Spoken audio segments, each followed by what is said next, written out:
Data scientist क्या होता है और क्या करता है? डाटा साइंटिस्ट बनने के लिए कौन से स्किल्स और नॉलेज चाहिए होते हैं? डाटा साइंटिस्ट बनने के लिए क्या शिक्षा और कोर्स करें? अच्छे कॉलेज और कोर्स की फीस, डाटा साइंटिस्ट की एवरेज सैलरी, कैरियर के मौके क्या होते हैं? डाटा साइंटिस्ट के लिए अच्छे टूल्स और टेक्नोलॉजी।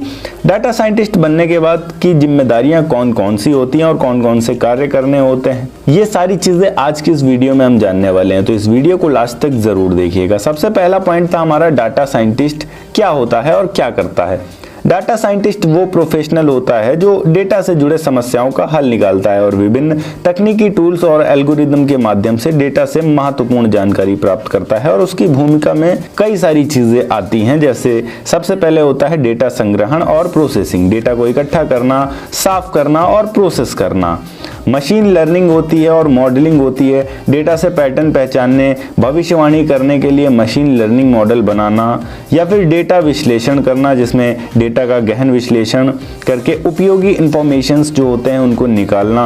डेटा विजुअलाइजेशन करना, जो भी परिणाम आते हैं उनके विश्लेषणों को दर्शाने के लिए आकर्षक और स्पष्ट विजुअलाइजेशन बनाना। इसके अलावा बिजनेस की प्रॉब्लम्स का सॉल्यूशन निकालना। पॉइंट नंबर 2 की बात करें, डाटा साइंटिस्ट बनने के लिए कौन कौन से स्किल्स और नॉलेज चाहिए होते हैं। डाटा साइंटिस्ट बनने के लिए कुछ इंपॉर्टेंट स्किल्स और नॉलेज चाहिए होते हैं, जिनमें सबसे इंपॉर्टेंट होता है मैथमेटिक्स एंड स्टैटिक्स, जिसमें डेटा की सही जानकारी होना बहुत ज़्यादा इंपॉर्टेंट है। दूसरा, प्रोग्रामिंग स्किल्स आपके अंदर होनी चाहिए, जैसे पाइथन और आर जैसी प्रोग्रामिंग लैंग्वेजेस, एसक्यूएल डेटाबेस से डेटा एक्सट्रैक्ट करने के लिए ये बेसिक चीज़ें आनी चाहिए।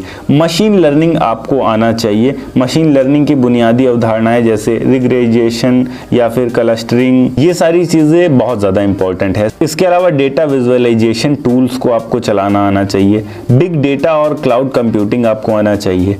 पॉइंट नंबर 3 की बात करें, डेटा साइंटिस्ट बनने के लिए आपको क्या शैक्षणिक योग्यता चाहिए होती है। तो सबसे पहले आप फिजिक्स, केमिस्ट्री और मैथ से अपना 12th कंप्लीट करिए, कम से कम 50% मार्क्स के साथ। उसके बाद आपको एंट्रेंस एग्जाम क्लियर करना होता है, जिसको हम जी मेन बोलते हैं। जी एग्जाम क्लियर करने के बाद आपको बेस्ट कॉलेजेस के ऑप्शन मिलते हैं इंडिया में।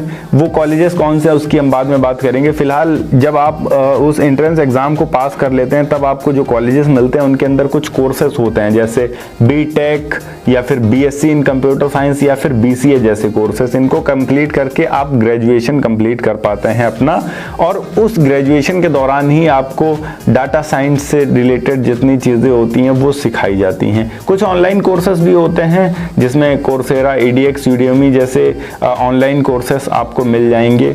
इसके अलावा गूगल के भी कई सारे कोर्सेस हैं, डीप लर्निंग, AI के भी कई सारे कोर्सेस हैं।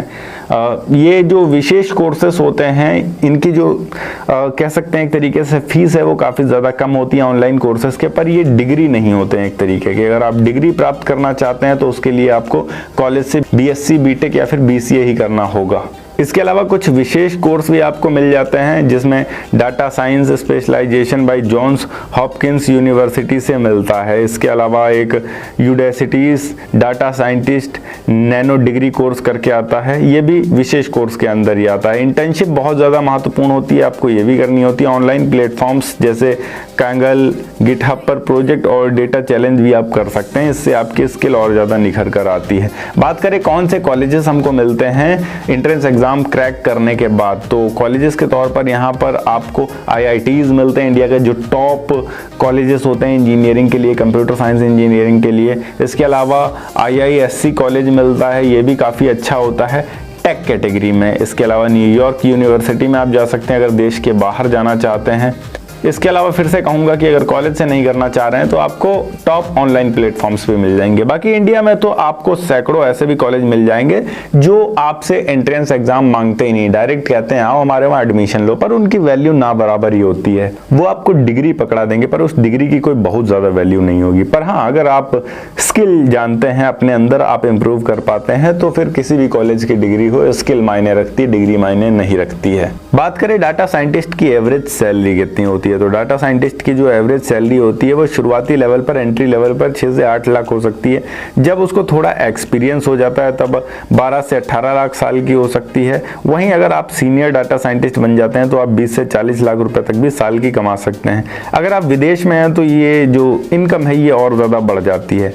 कैरियर के अवसरों की बात करें तो डेटा साइंटिस्ट जो प्राथमिक भूमिका होती है ये तो आप निभाते ही हैं। डेटा संरचना बनाने के लिए डेटा जूनियर की भी ज़रूरत पड़ती है, आप उसमें कैरियर बना सकते हैं। मशीन लर्निंग इंजीनियरिंग में भी आप जा सकते हैं। एआई रिसर्चर भी आप बन सकते हैं। एआई डीप लर्निंग के लिए नए मॉडल्स पर काम कर सकते हैं। आप अपना खुद का एआई भी लॉन्च कर सकते हैं। आप डेटा एनालिस्ट बन सकते हैं। सॉफ्टवेयर कंपनियों और फाइनेंस, हेल्थ केयर या फिर ई कॉमर्स कंपनियों में नौकरियां कर सकते हैं। ऐसा करके काफ़ी अच्छी इनकम मिलती है उसमें आपको। डेटा साइंटिस्ट के लिए अच्छे टूल्स और टेक्नोलॉजीज की बात करें तो प्रोग्रामिंग टूल्स होते हैं जैसे Python data processing machine learning के लिए, या फिर एसक्यूएल डेटाबेस से डेटा एक्सट्रैक्ट करने के लिए। मशीन लर्निंग टूल्स होती हैं, डेटा विजुअलाइजेशन टूल होते हैं, बिग डेटा टूल्स होते हैं, क्लाउड कंप्यूटिंग टूल्स भी होते हैं। ओके, तो आप समझ गए होंगे कि एक डेटा साइंटिस्ट क्या करता है और आप कैसे बन सकते हैं। अगर वीडियो अच्छी लगी हो तो वीडियो को लाइक करके चैनल को सब्सक्राइब जरूर कर दीजिएगा। धन्यवाद।